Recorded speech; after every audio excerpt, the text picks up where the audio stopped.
నెత్తి మీద బరువు ఉందన్నా అన్నావు, దించుకునే దారి చెప్పినప్పుడు దించుకోవాలా. అంతేగాని దానికి నువ్వు 24 వంకలు చెబితే మరి నేనేం చేయాలా? కొంతమంది అంతే, వాళ్ళకి సులువుగా బయటపడే దారి చెబుతాం, ఆయన నడవరు, ఆసోదోళ్ళు ఏం చేద్దాం మరి?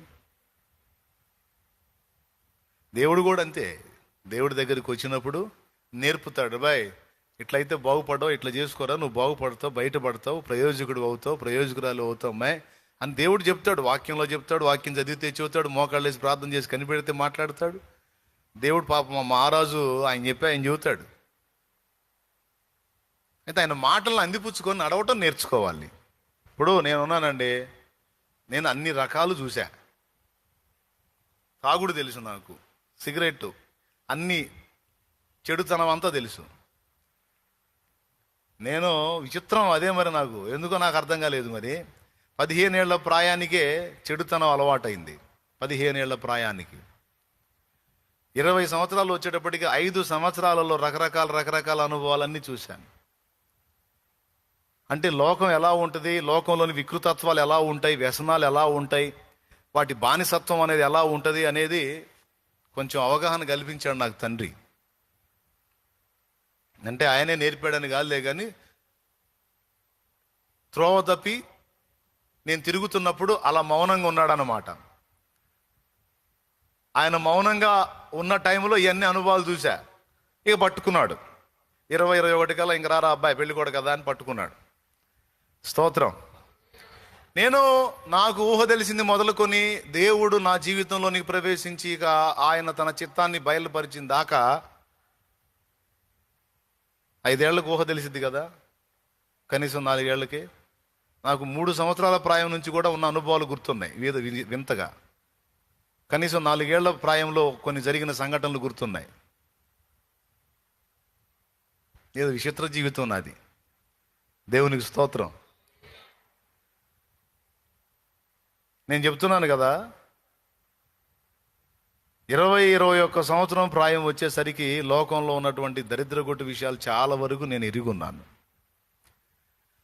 అయితే వాటిల్లో ఉన్న ఆనందం ఏ పాటితో, అందులో ఉన్న సంతోషం ఏ పాటితో కూడా అర్థమైపోయింది. ఇప్పుడు నేను ఇలానే నా లైఫ్ని నడిపించాలా, లేకపోతే నేను ఏదన్నా మార్పు చెందాలా, నాకేం తెలియదు. యేసు ప్రభుని కనుగొన్న తర్వాత, ప్రభు నన్ను దర్శించిన తర్వాత జీవితం దాని యొక్క విలువలు అర్థమైనాయి.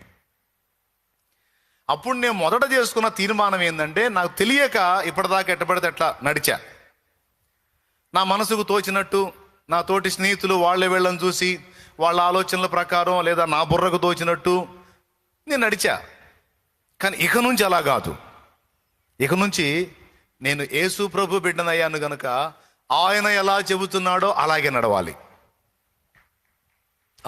ఆయన వద్దన్న వాటి జోలికి పోకూడదు, ఆయన చేయమన్న వాటిని మానకూడదు అని ఇక బైబిల్ గ్రంథం ముందు పెట్టుకొని వెతుక్కొని ఈ విషయంలో ఏమన్నాడు, ఈ విషయంలో ఎలా ఉండమన్నాడు, ఈ విషయంలో ఎలా ఉండమన్నాడు, ఈ సంగతికి ఎలా ఉండమన్నాడు అని ఇక వెతుక్కుంటానే ఉన్నా.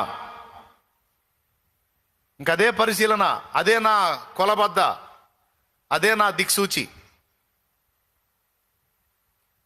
దేవుని కృప ఎంత ధన్యత లభించిందో చూడు. అంటే యేసయ్య చెప్పాడు, రే ఇప్పటిదాకా నువ్వు నడిచావు కదా నీ ఇష్టం వచ్చినట్టు, చివరికి ఎటు పోబోయావురా నువ్వు? సావుపోయాను ప్రభువా కదా.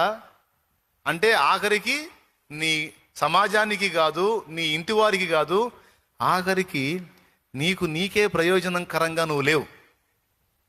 చివరికి ఏమనిపించిందంటే, నేను ఒక వేస్ట్ గాడిని, నాలాంటోడు బతకటం వేస్ట్, సస్తే పోయిద్ది అనే కదా అనుకున్నావు. ఓకే ఇప్పుడు నేను చెప్పినట్టు నేను నీకు ఆలోచన చెబుతా, చెప్పినట్టు నడు, నీ లైఫ్ ఎలా మారిద్దో చూడరా. ఓకే ప్రభువా, అలాగే. నా గ్రంథాన్ని పరిశీలించి చదువు. ఓకే తండ్రి. గ్రంథాన్ని చదువుకొని అందులో ఉన్న దాని చొప్పున బ్రతకడానికి ప్రయాసపడ్డా. ఇప్పటికీ ప్రయాసపడుతున్నా. అప్పుడు లైఫ్ ఏమో కనీసం నేను కూడా ప్రయోజనకరం కాదు, నా ఫ్యామిలీకి ప్రయోజనకరం కాదు, సమాజానికి అసలే కాదు, నేనే వేస్ట్ అనుకొని సావాలనుకున్నాండి. కానీ ఇప్పుడు ఎలా మారిపోయింది జీవితం.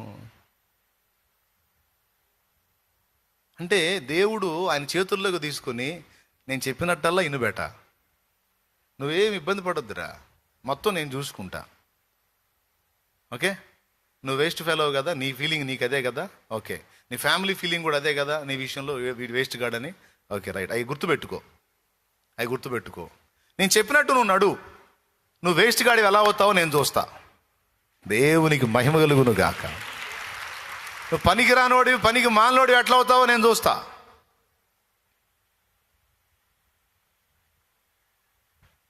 రే పిచ్చోడా, నువ్వు చావటం కాదు, నేను చెప్పిన మాట వింటే నువ్వు అనేక మంది చచ్చేవాళ్ళని నీ ద్వారా బతికిస్తా.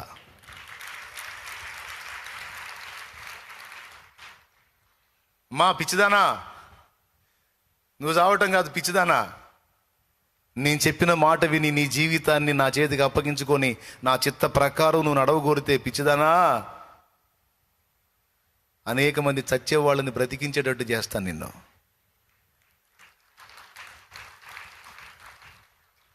ప్రాణం తీసుకోవాలనుకునే పిచ్చోడా,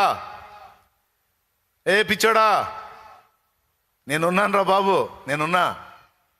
ఈ చేతులతో నిర్మించుకున్నాను నిన్ను, ఈ చేతులతో నిర్మించుకున్నాను రా. నేను నీకు రూపం ఇచ్చినోడిని, నేను నీకు ప్రాణం ఊదినోడిని. నేను చావాలని ఆలోచించొద్దు, నా మాట విను, నాకు లోబడు. నువ్వు చావటం కాదు, అనేక మంది చచ్చేవాళ్ళని నీ ద్వారా బతికిస్తాను నేను. అలా చేస్తా, నా మాట నమ్ము.